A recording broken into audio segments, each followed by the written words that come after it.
right, everybody, good morning. Welcome to today's open forum. You guys, if you have anything to discuss other than what our topic is today, we'll just talk about it after we discuss the topic.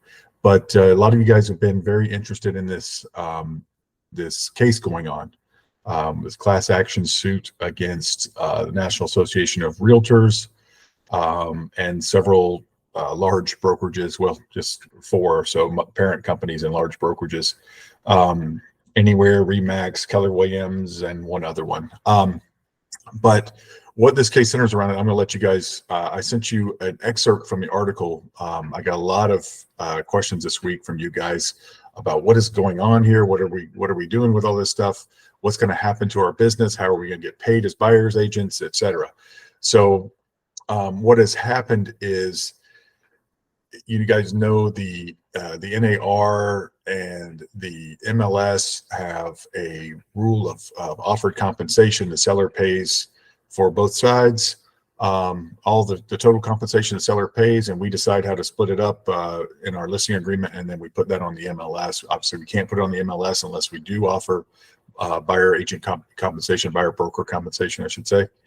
So they're challenging that model and saying that there has been misrepresentation. So in this, guys, I don't express my opinion very much on here, but this is attorneys putting together a class action suit to make a bunch of legal fees based on people who aren't really very damaged by these, but they got enough of them to come together. And I'm going to share this article with you guys. It is the article that I pulled an excerpt from. You guys saw this week, Anywhere settled, I think, for 83 million a while back, and then Remax settled for 55 million this week. But it's very important to note in here that this is not an admission of guilt that Remax or Anywhere have made. What they're doing is they're saying, we don't want any part of this lawsuit. Just get us out of it, drop us from everything on here.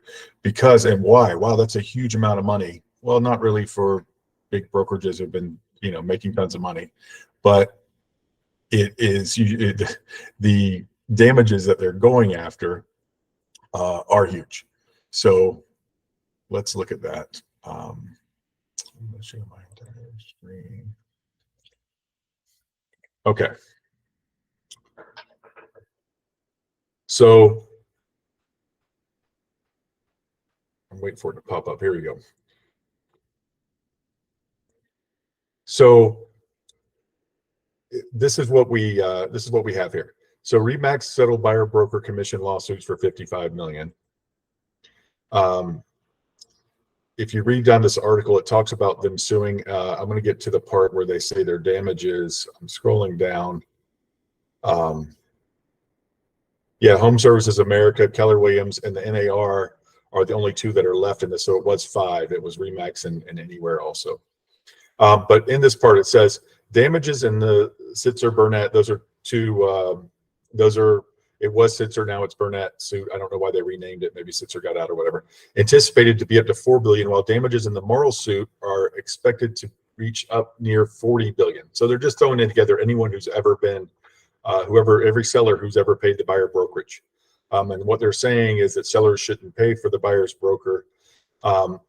And if you look at the NAR response, it is exactly what it should be. And we've talked about it on here. There's a good reason why buyers are represented at no cost to them. The practice of listing broker paying the buyer's broker compensation saves sellers time and money by having so many buyers brokers participating in that local marketplace, and thus creates a larger pool of buyers and sellers, buyers for sellers. For buyers, these marketplaces save them the burden of extra costs at closing, enable them to receive professional representation, and make homeownership possible for more people. In fact, the U.S. model of independent local broker marketplaces is widely considered the best value and most efficient model in the world, with no hidden or extra costs, and with more complete, verified information compared to other countries. We look forward to arguing our case in court. Now, what they're saying is that buyers are not sophisticated enough in most cases to know how to handle an inspection and appraisal and all this stuff, and how to even know when lenders might be ripping them off or anything. And it's a great argument. So that is what's going on with it. So if you look up farther, I didn't share this with you. Remax has entered, The settlement, any actions taken to carry out the settlement are not an admission or concession of liability or the validity of any claim, defense, or point of fact of law on part of any party, the filing stated. RE/MAX continues to deny the material allegations of the complaints in the lawsuit. RE/MAX entered into a settlement after considering the risk and costs of continuing the litigation. So that's what you need to know. That doesn't mean that the NAR, that the rest of the defendants are going to lose in court. This goes to court next month, October 16th or 13th or something like that. So, and it says in the article, but I'll be happy to share this article in the thing, but you guys can just, if you just Google RE/MAX antitrust settlement, this is the first thing that pops up. So that's where we're at with it. It goes to court next month. So in reality, there's nothing has been decided yet. It doesn't matter if people are settling. You guys, there's a lot of panic because RE/MAX settled. That does not admit any guilt or doesn't mean where this case is going. Does not indicate any of that stuff. All it does is say that they want it out because the numbers are so big, 44 billion total. What their percentage of that might be, etc. They just wanted to pay 55 million and get out of it, which sounds like a lot to you and I, but I guess it's not to a big traditional brokerage like that. So I know that's a lot of transaction fees for you guys. So any questions before we go any further on this? Any questions on what is going on here? And then we're going to talk about some of the implications it could have for our model going forward. But just as far as the facts, are there any questions? Yeah, I do. Yes, please. Is this, since it's in a lawsuit against NAR, does that mean if any changes are the result of it, it would be nationwide and we would all have to be affected by it? Or will it still be more on a local level? Okay, there is part of this that it could, some of the things that it could do. Oh gosh, where is it in here?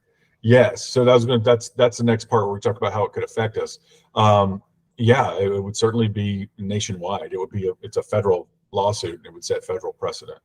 So it's nationwide. It goes to trial on October 16th. Yeah, so some of their things they were saying it could do, RE/MAX was saying some of the things that could affect them. It could affect their franchise, or wait a second.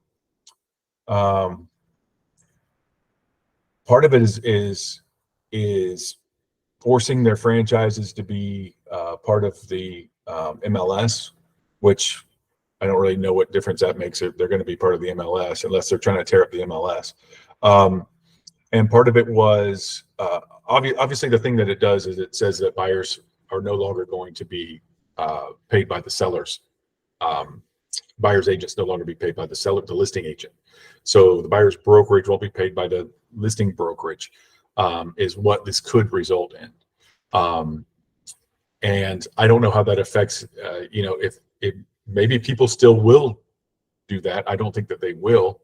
I'm not sure how they got their defendants, exactly how they just picked these brokerages and maybe in parent companies like Anywhere. But it could definitely affect us in the future. It's going to affect us. And the bottom line is that we're going to get to buyer brokerage agreements. And you're going to have to, if you represent buyers, you're going to have a buyer brokerage agreement. Otherwise, you're not going to get paid. So what is that going to do? We're not sure, but that's what it could theoretically. And guys, this is a lawsuit. Nothing has been decided yet. We've guessed at how lawsuits would turn out before and been completely wrong. So yeah, Angie, you have another question? Yeah, I was just going to say also that I know some MLS and some realtor boards have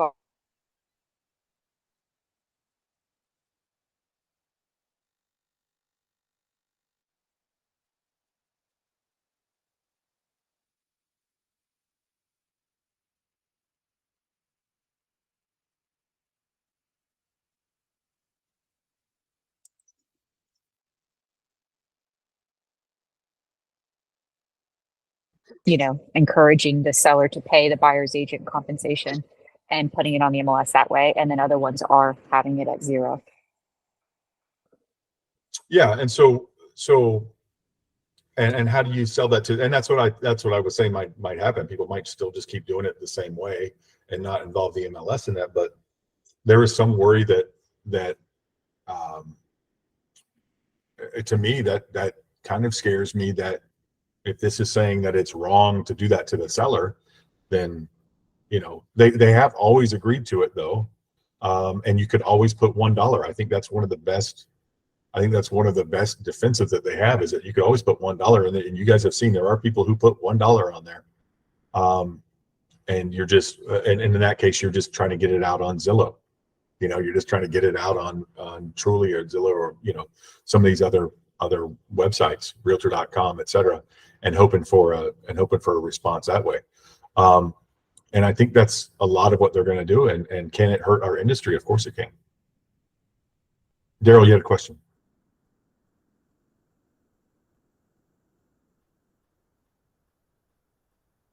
Daryl, you're muted. You don't have a question? Yeah, I was wondering, how about if the brokerages left the NAR? I wonder if that's in there. If something happens and lawsuits go through and it's won, are the brokerages going to want to leave the NAR? Oh, part of what they said, I don't know that question, but part of what they said also was that they can't require them to be part of NAR, and they can't require them to follow the code of ethics. Interesting. Yeah, I think so too. It's very interesting to see where this goes. But for you guys, honestly, it's going to have to start, and I don't know how lenders are going to respond, because now buyers have to be able to pay their agent if they have an agent. It just seems like it's going to get really tough for buyers agents, which we all know what that does when there's one agent involved and it's the listing agent. We know that does not bode as well for the buyer. And so part of what they got in trouble for, Jika, exactly what's going to happen. It's going to be more dual agency, of course, but or just non-representation. I think that's going to be required too. This is going to change a bunch of stuff. This is again, people like we've seen here in Florida making laws and not thinking about all the things that come after that. So the buyers won't be as well represented. But what about when your buyer has $5,000 or $10,000 to put down, and now they've got to pay an agent as well? Are they going to work that into the loan, or what are they going to do? Right? What's a lender going to do? Well, it's still going to have to be under appraisal to do that, or under the appraised value to do that. So it's very interesting. Angie, go ahead. You're on mute, Angie.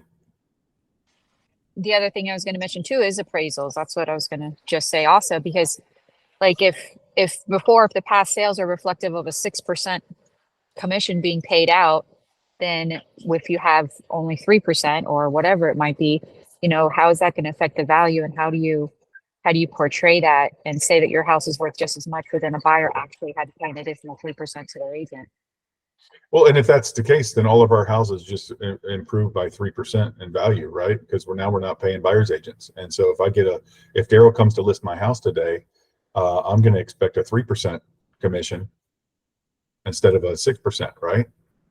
Because he's not paying the other side, but I still want the same thing my neighbor got last week. Right. So you're absolutely right. Either everyone just got more equity in their house, or we're going to have to adjust. Right. Which makes the bottom line all the same, which makes this really ridiculous, right? Right. And this is, again, I don't mean to in my opinion, inject too much of my own opinion in this, but this is just to make lawyers rich and us to suffer. And I'm not usually negative like that or anything, but I've seen enough of that. Vivian. So for listings that we're going to take in the next 30 days or so, would you recommend we just stay with the original protocol that we've been following? Yes, follow what you've been doing until there's a court case. These people settling and stuff has absolutely nothing to do with it.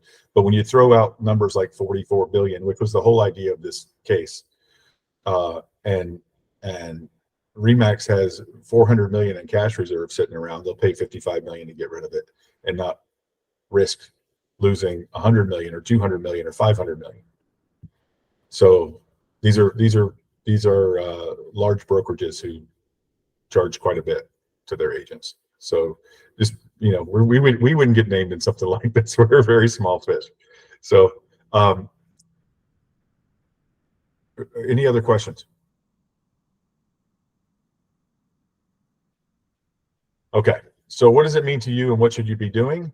The same thing I've been telling you guys to do for a very, very long time, and that is buyer brokerage agreements. You guys, I'm not going to go over this now unless you guys have a specific question about this, but the buyer brokerage agreement simply states that your buyer is going to be paying you for this. Now, how they're going to do that remains to be seen. And you guys know these buyer brokerage agreements, we don't have to enforce them very often unless they know up front. Commercial does it all the time. Clarence will get somebody who wants to buy land and the property's off market, and Clarence will tell them the buyer needs to pay their own commission, right? Pay their own broker. You got to pay me for bird dogging this property for you and helping you. So that's been done in commercial for quite some time, and that is more what this is turning into. Now, I will tell you there are, positives and negatives if the MLS model gets broken, and that is it'll clog up the court system, because all these arbitration and procuring cause complaints you guys have will go before an actual judge, or an actual legal system like commercial does. So if we have a procuring cause issue in commercial, we go to a judge. There's no local board to oversee that. We go to a judge, and it's actual law, and it's showing the property and procuring the contract and all that stuff, not somebody hurt my feelings and the buyer wanted to work with a different agent or whatever. There's none of that. There's no feelings involved. It's all what happened. So it's a little bit different with the board, and it's a little bit maddening sometimes, and the timing of it, how long it takes and all that stuff. I recently had one where the agent didn't get paid for a year and a half after she won arbitration, and didn't get paid for a year and a half after the actual closing. But she got the full amount a year and a half later. So, and then it was about a year and 4 months, a year and 3 months when she actually won the arbitration, and then the broker refused to pay her for a couple of months. And there was nothing they could do for him. You can sue them and say, well, what do we go to the board for to start with? So, yes, Zillow probably did start it. Whoever put that in chat, yes, because that's who it's going to benefit. People like that. Always follow the money, right? Whoever's going to benefit is probably the one who's most likely to do it. I've seen enough murder shows on TV for that. So, any other questions or comments about this subject? I know a lot of you guys were texting me and calling me about that, and what do you think it's going to do to the industry? And honestly, I don't know. And nobody does, but there's no reason to freak out yet. It goes to court. That's one of the main points I wanted to make. It goes to court on October 16th. After that, the trial begins there. So we won't know anything until probably late October or November. Right around Halloween, you'll find out how scary this thing is. Let me check the chat real quick. Asking the seller to pay a percentage of the buyer's closing costs as part of the contract, then applying to the buyer, paying the buyer broker. That's how we handle it in Maine. So it's a wash for the buyer. Fair enough, but then you're asking the seller to pay part of the buyer's, and a lot of sellers aren't going to want to do that. But I understand that. It can be done. It will be worked around. People will still buy and sell real estate, and it's just a matter of how many buyers will be represented, and that's going to clog up the court system too, because you guys know how buyers get taken advantage of if they're not represented, and they will go, and the listing agent is going to have a burden of proof that they were fair and that they were honest and truthful with both sides throughout the process, when in reality, a lot of times they just want the deal to close because they want to get both sides, or in this case, the only side. Maine has a minimum of $5 co-broke in the MLS. Flat fee brokerage is used, but buyer brokerage agreements are used almost 90% of the time. That would be great if they did that here. You guys don't normally like to hear that about how people do it up north, but this is actually applies here. Mike, you have a question?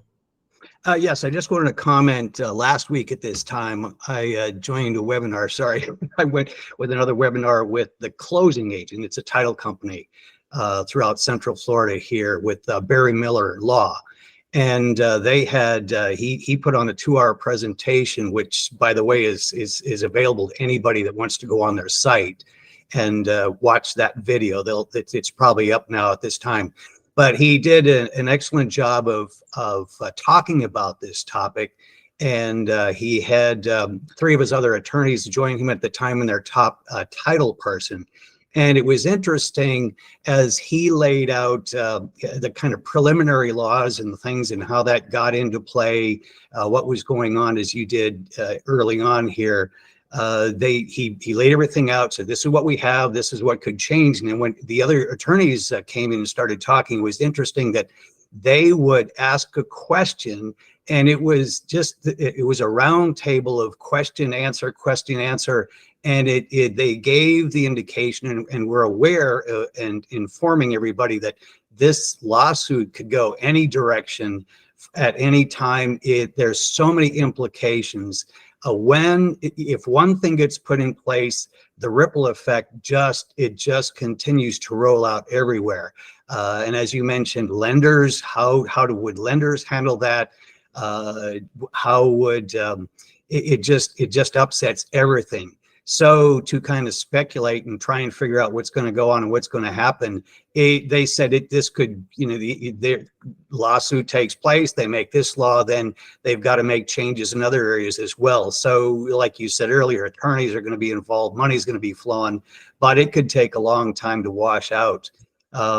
It's just going to change everything. So they have, and my point is, if you get a chance to go onto the website and hear them talk about it, that ripple effect on so many things is really could upset a lot of things, but they're ready for it.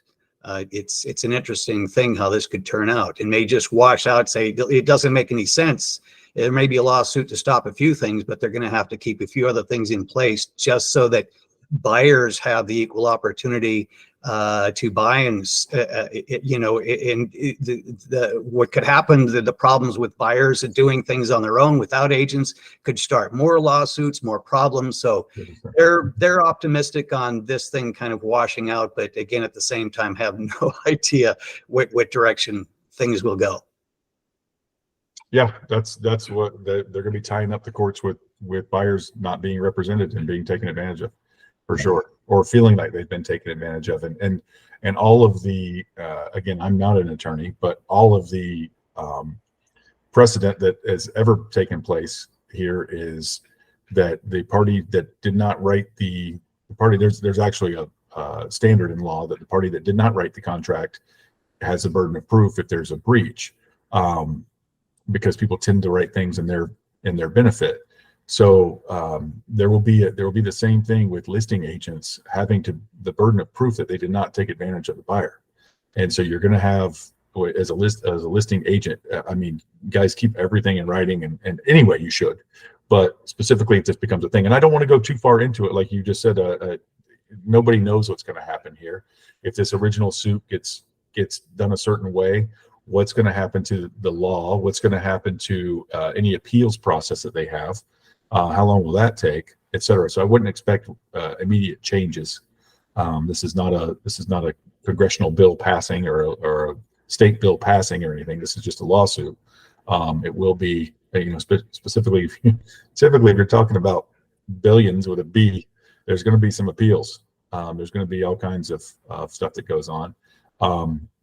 And honestly, I think I think the NAR is the only one who probably, the other ones might settle also. NAR might be the only one who doesn't settle, because they don't. It's not what they do. They're not sitting on cash reserves for this kind of settlement thing. So, and if they lose, what's that monetarily mean to the NAR? Where our dues are going to go up already. Somebody sent me a link to that our dues are going to go up. And so, I mean, I don't know how much that is per realtor, but probably not much, but our dues are going to go up anyway. I don't know about you guys, my opinion, the buyer's agent is the one that works hard to close a transaction. The seller can list it on Zillow for Facebook, offer compensation to the buyer's agent, and the house is sold. It's been placement working fine. As people say, if it's working, they'll fix it. I agree with that, but this is about lawyers making money. So because you already have a $1 option on there, you can offer $1 to a buyer's agent. So you already have that option. So it doesn't really change anything, at least I can't speak for the whole country, but at least in our area, that's already an option, the $1 option or the $10, or I've seen $1, $10, $5. I've seen everything. So, that's it. I agree. Yeah, GK, I don't know that we have to be listing agents 100%. I think that there's still a market out there for buyer's agents. You're just going to have them sign a buyer brokerage agreement. Prove your worth. You're going to have to. Help them find things, help them whatever. But if it's on MLS, they can find it somewhere else, and they're going to just call the listing agent directly, and they're going to get taken advantage of a lot of times. They're not going to. It's going to be all kinds of problems. How many of your clients would know what order to do their inspection and their lenders and their this and their that? Not very many, right? They're just going to, how easily could they be taken advantage of? How many deposits could we keep if we wanted to, by just all kinds of things. How to get their escrow in within 3 days. Do they know they have to wire it? Do they know they should be careful with wire fraud? Do they know they should, all of these things? It's just a madhouse. Ryan, yes. if we have people, sellers and buyers, by the way, that are my age or older, I'll quantify that. I still have to hand carry hard copies for them to sign. Mm-hmm. I can't get them online. It just Yeah, doesn't work. we don't have many people your age or older, but I'm just no, you're absolutely right. You're absolutely right. Yeah, there's still people out there who are what do we say, technologically adverse, right? And they don't trust these machines, and they don't have access. They don't do it. They need their granddaughter to help them or whatever. Yeah, absolutely. Yes, Angie. So how many people that just click through and sign everything we send them, whether it's a contract or an addendum or whatever it might be? They just go through and just click and sign, and just trust us as professionals to take care of them. And if they get that trust with somebody else, it's not really looking out for their best interest. It could be really dangerous if they don't have someone actually representing them. We recently had one where it was actually a friend of Carissa's we were helping, and they had a buyer who needed, it was a condo, and there was a special assessment, and they had a buyer who needed some help, and so they were going to do part of it on the special assessment, but they could only take 3% on their loan, and the rest of it was going to go toward their special assessment, all this stuff. And so they sent him an addendum to sign, straight to him to sign. We were just helping the guy, straight to him to sign, that had, we can't take this. They did an inspection, and he was going to give him $2,000. They sent him an addendum to sign that had that money all moved around because they can only take so much toward it was $11,000 difference. There was an $8,000 oopsie in there. And when I called the guy to tell him, we're looking out for this guy, watch what you're doing. Well, the buyer just, they need that money to close. They don't want to take on that, they're going to be, that's not what the guy agreed to. The guy agreed to $2,000, and you sent him a thing for $11,000. By the time you did all the adding of all the changes they did, $11,000 difference. I mean, they were stealing $9,000 from this guy. So that's the kind of stuff that's going to either not be noticed, or this guy was going to notice it eventually. He was asking us for net sheets and stuff. I mean, he knew how much money he was supposed to be getting. But he was confused by this form the guy sent him, because it was moving all the money around. It's going to happen. Even if you do it by mistake. You guys have made mistakes before, and the other agent had said, hey, no, it was supposed to be this and this. I mean, and then you're like, oh yeah, oh my gosh, I'm sorry. Let me fix that. Well, that's not going to happen when other people sign. You can make mistakes and lose your license or get in serious trouble for this, or get sued. So, I mean, it's good for you guys when the buyer's represented sometimes. So, as a listing agent, it's good for the listing agent when the buyer's represented. It's good for everybody. Plus, it takes off that burden of, now there's a problem with the roofer. And this is an example I always give you guys when I talk about, we always talk about how ethical realtors are, and you have a 6% listing on an $800,000 house, and you get the buyer for it. They come to the open house, right? and you're all excited, and now there's a problem with the roof, and we don't know if it's a $5,000 problem or it needs a new roof problem or a $1,000 problem. And so many agents out there will just say, you know, for $48,000, and they'll say, you know, their commission, they will say, oh, it doesn't seem that bad. You know, I'll have my cousin come out and take a look at it or whatever, right? And you say, you know what, I think the seller will give you $3,000 toward it. Or maybe they'll give them $5,000, but it really it's a bigger issue than that. You know, whatever it is, we want to make sure that deal goes through as, and I always, the test is always, if you have you're going to show 2 homes in the same neighborhood, identical floor plans, and one of them's offering that $1 and one of them's offering 3%, which one are you showing?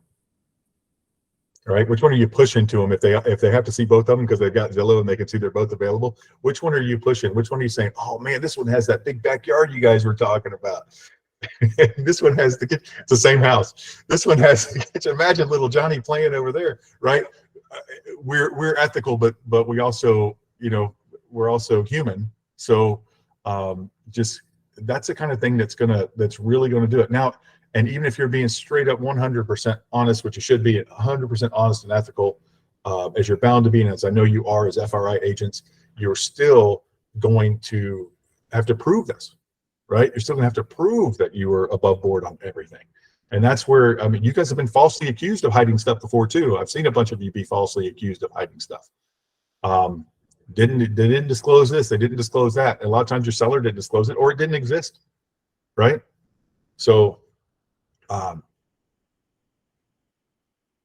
any other questions?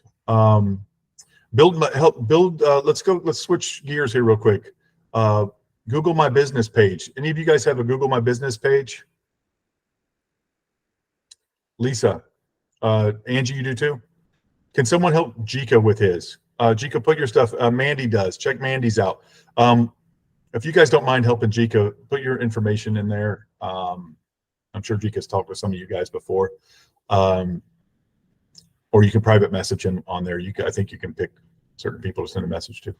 Probably the big thing is getting the address confirmed, right, Ryan? So whoever gets the mail at FRI has to confirm that as our address. We Okay, have to reach yeah. out to FRI about that. We've had problems before with people claiming our business and being the person. So we'll have to go through that as well. But Jika, Vivian, were you one who did that? We've had a couple of people, a handful of people. It's not just you, Vivian. It's been a couple, maybe even several people who have claimed Florida Realty Investments as their business. And we've been located somewhere else, you know, stuff like that. So it's caused a headache for us. But yeah, so Jika, get whatever information you need from the fine people who are volunteering to help you. And then I'll put you in touch with Stephanie in our office, and she'll handle what we need to do from our end to keep you from claiming our entire business.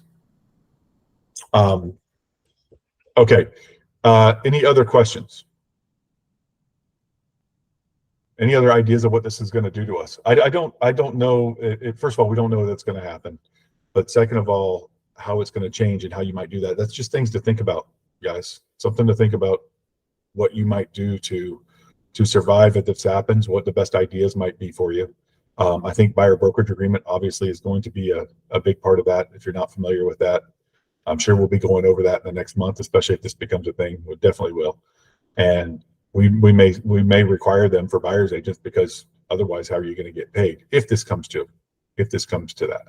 And like Angie said, different people are handling it different ways. They're already doing it in some places, and some people are still offering that. I wish everybody would still do it, even though it's not a rule. You know, that would be great if they still did, but I doubt they will. When sellers get a hold of this, they're going to say, I'm not paying there. Okay, well, we're going to have to ask less for the house, right? We're not paying their, I mean, the money comes from somewhere, and otherwise it just drives up house prices more. And then they're paying 7.5% interest on your buyer's agent commission. So just something to think about. Didn't mean to depress you today, but that is what it is. We deal with facts, and right now there are no facts. So I am telling you, though, one thing will make you feel better. Those of you who freaked out when you saw Remax had settled, is that doesn't mean anything. Just mean Remax doesn't feel like fighting this. The numbers are too big. A lot of you, if I said, I'll,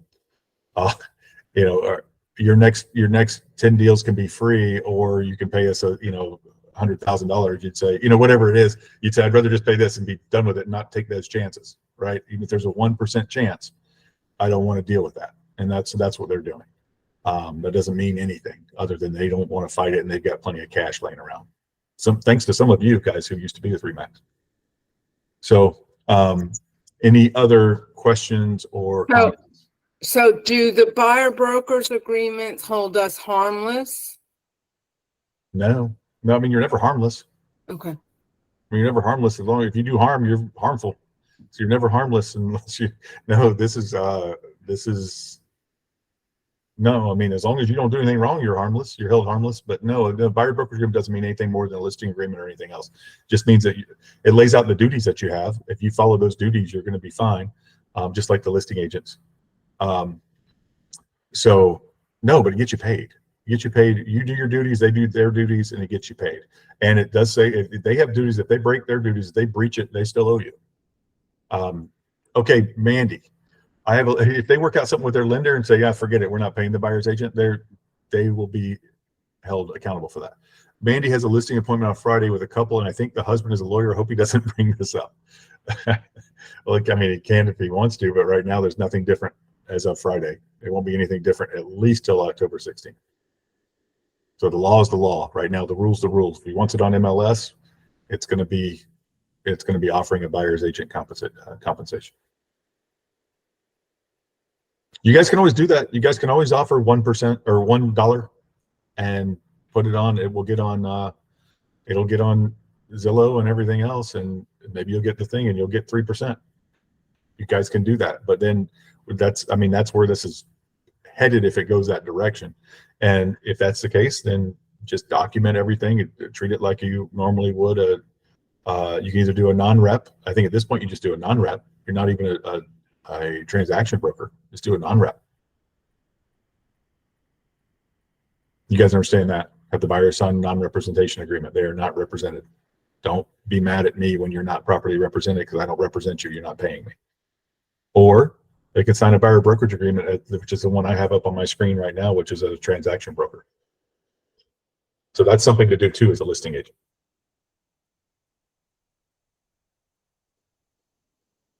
Well, no, you still have to disclose everything to them. They're still a person. They're still a buyer. You still have to disclose everything to them. They can ask questions. They can ask anything they want. You just don't represent them, and you have to disclose everything to them, even though they don't have a representation. Any other questions? Any other questions about anything? Anything else going on at FRI? Lots of exciting stuff. The market is not doing great, but you guys are still doing very well. I hear all the horror stories from the other brokerages. We're down a little bit, but we're not down like most of them are. So you guys are doing wonderful.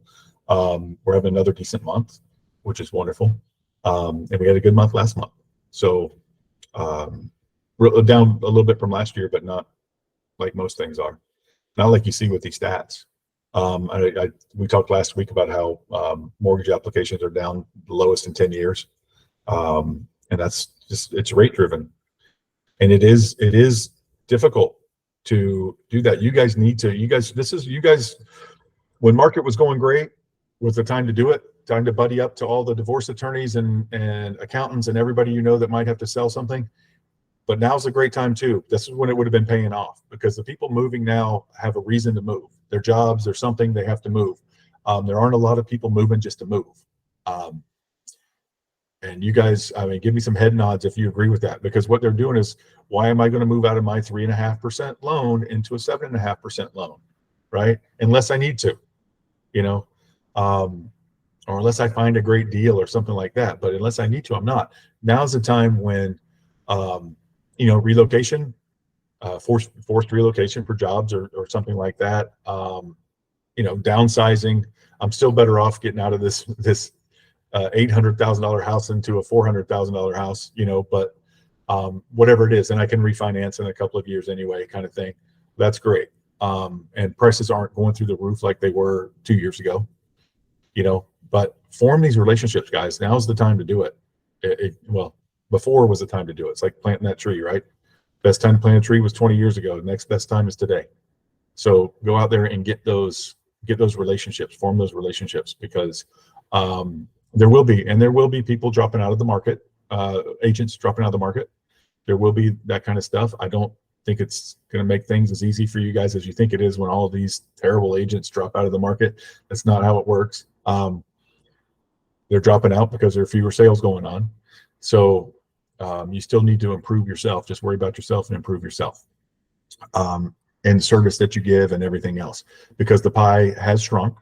Those of you who are still getting to eat, it's because you have a piece of that pie. So increase your piece of the pie, your market share, and you'll do great. Yeah, NAR's local association numbers have dropped already, of course. Yeah. A-team, Angie from Tampa. Thanks. Real quick, I just wanted to invite anyone who wanted to attend on Monday of next week. I'm going to have a lender presentation at the FRI office in Tampa. A local lender that I work with here, Jim Marks, is going to talk to my team about financing options and pre-qualifying questions to ask buyers when you first start talking to them. So he's going to do that on Monday at 1:00 p.m. If anybody wants to join us, any agents over on this way. I may set up a Zoom link too, so if anybody's interested, just reach out to me. Awesome. And Angie has grown her team a little bit. There are a couple of new members I saw in here earlier. So Yeah. welcome to you guys. Super excited. Sheila and Anila are here. Yes. Yep. They're here. Well, welcome to them. And I look forward to seeing you guys grow your team there. You guys are welcome to attend that. Thank you, Angie. Any other questions or comments before we go? All right. Wait a minute, I do. Yeah. I've been doing something kind of cool the past few months.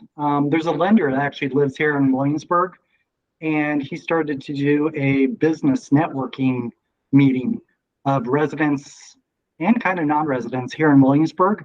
We have it at one of the clubhouses. I contacted him. He's from the mortgage firm.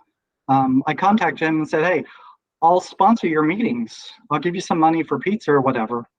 The last networking meeting, we had probably 25 people there, and it's growing each month. So it gets my name out there. Each one of us, we form a big circle. It's like a wagon training circle in the big room, the clubhouse room. And we all get up and tell everybody, it's mostly for businesses, but we also have homeowners there looking for businesses. So we get up one at a time and we talk for like 10 or 15 minutes, tell everybody what we do. I let everybody know who I was, because what I do is I put, and this is all from a Facebook page, and usually like once every 3 weeks or so, I do a market update, and I do something else, the market update and the, I can't remember right now, the snapshot of the neighborhood. So I made a copy of that on really nice paper, and I gave that out to everybody, so everybody knows that's me doing that every month. So I gave it all out, and we're going to have another one coming up October 3rd. So just another idea of things you can do out there. Right. And how much are you spending on that every month? Yeah, it's like, well, I give him like $25 for pizza. So it's like nothing for the food.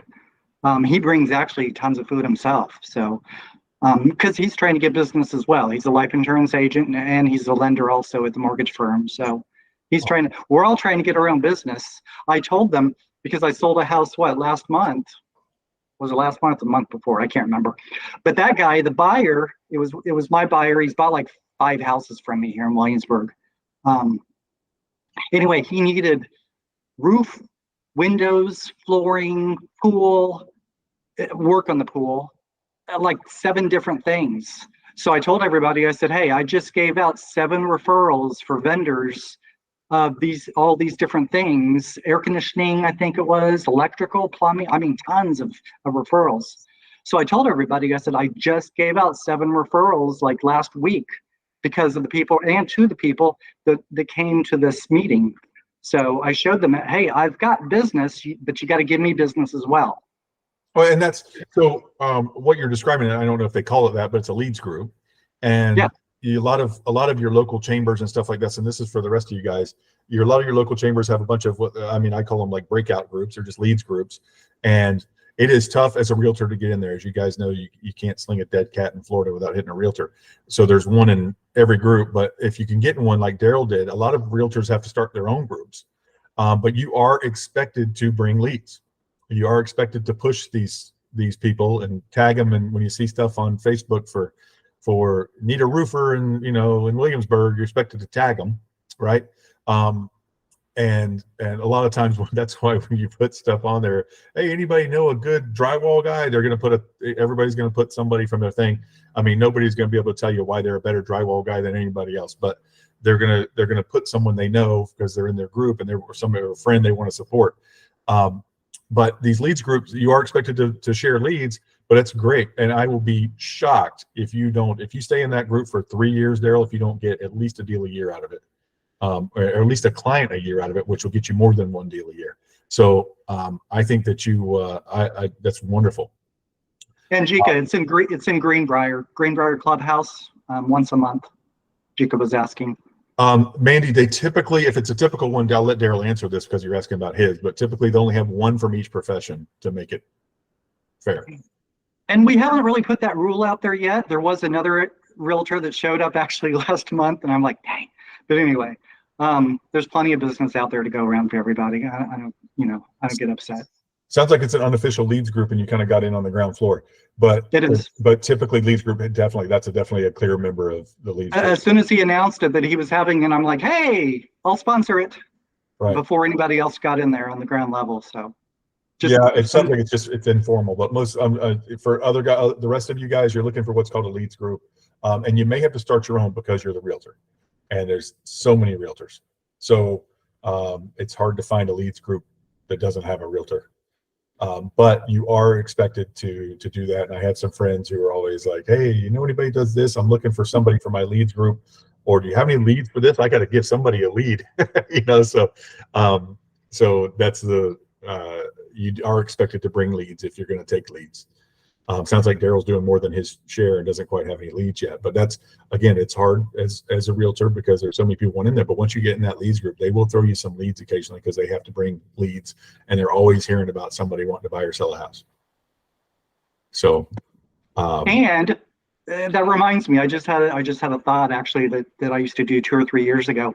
The meetup groups, those are also really good. I used to go to a Walking Disney meetup group, and we used to go to Disney and just walk around the resorts, and you get to know the other people that are walking with you, and they're like, oh, what do you do? Oh, okay, what do you do? And we just go on and we discuss. We become friends after a while, and it's just fun.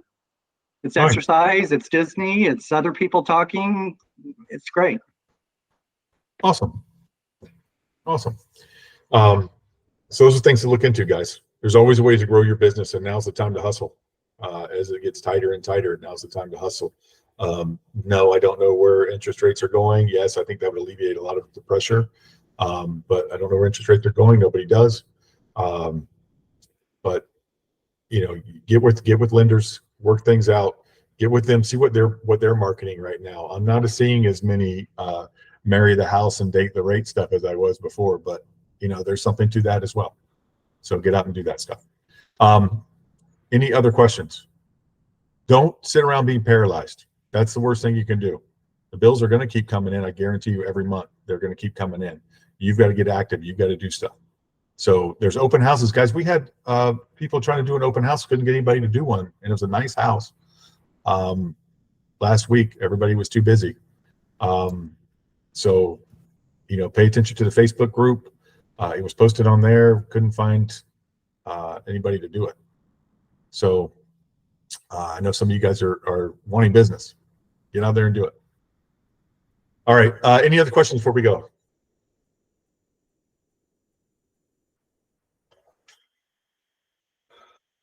Any other questions before we go? All right. Well, thank you, everybody. We'll see you next week, and enjoy your week and go get them. Bye, guys.